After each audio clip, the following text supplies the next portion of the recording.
कमर दर्द, रीढ़ की हड्डी का दर्द और पीठ के दर्द को हम सीधे लेटकर कैसे योग से ठीक कर सकते हैं उसके अभ्यास करेंगे। छोटे छोटे योग के अभ्यास हैं। आप जुड़ जाइए मेरे साथ। आराम से अपने योग मैट को बिछा लें और दोनों पैरों को सीधा ऐसे करें। दाएं करवट लेते हुए दोनों हथेली की सहायता से आराम से सीधे से सो जाइए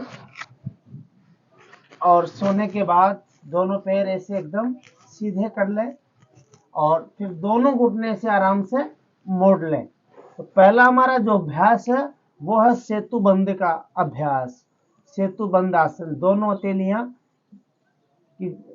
या तो हमारे एडियों के पास ऐसे लगा लें या थोड़ा सा दूर ऐसे हथेलियों को नीचे जमीन से स्पर्श करवा दें और आराम से फिर श्वास भरते हुए ऊपर की तरफ उठना है। इससे जितना आप उठ सकते हैं, जहां आपके दर्द हो वहीं पे रोक दे और ऊपर उठे और ऊपर, फिर श्वास छोड़ते हुए आराम से नीचे की तरफ, फिर श्वास भरते हुए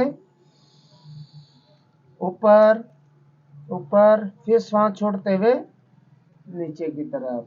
यदि ऐसे करने में आपको बहुत ज्यादा खिंचाव आए, जोर आए, तो आप आराम से दोनों हथेलियां ऐसे हिप से लगा लें और फिर ऊपर की तरफ उठाएं और रोक के रखें। नॉर्मल श्वास लें।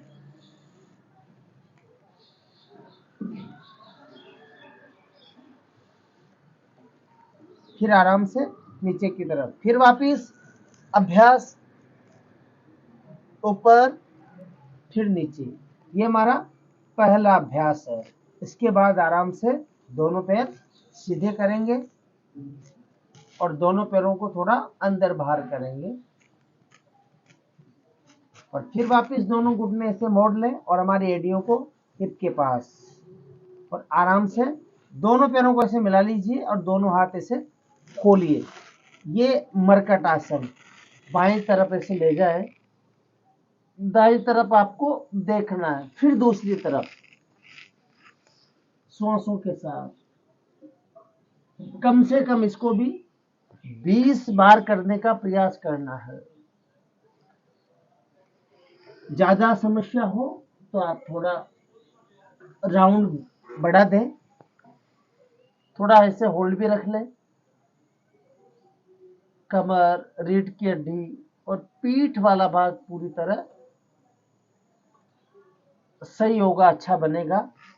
फिर आराम से रिलैक्स हो जाए और अगले अभ्यास से जुड़ जाए।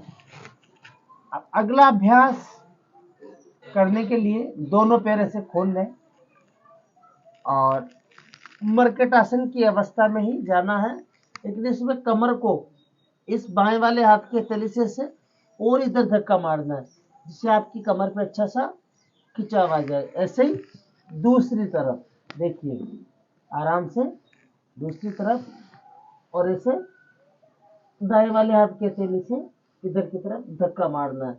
दोनों पैर नीचे लेके जाएं, घुटनों को। ये भी कम से कम 20 बार करने का प्रयास करें। थोड़े समय के लिए रिलैक्स हो जाए और आराम से फिर अगले अभ्यास से जुड़ने का प्रयास करें। एक अभ्यास और है, वो अभ्यास भी हम करेंगे, बहुत ही सरल है।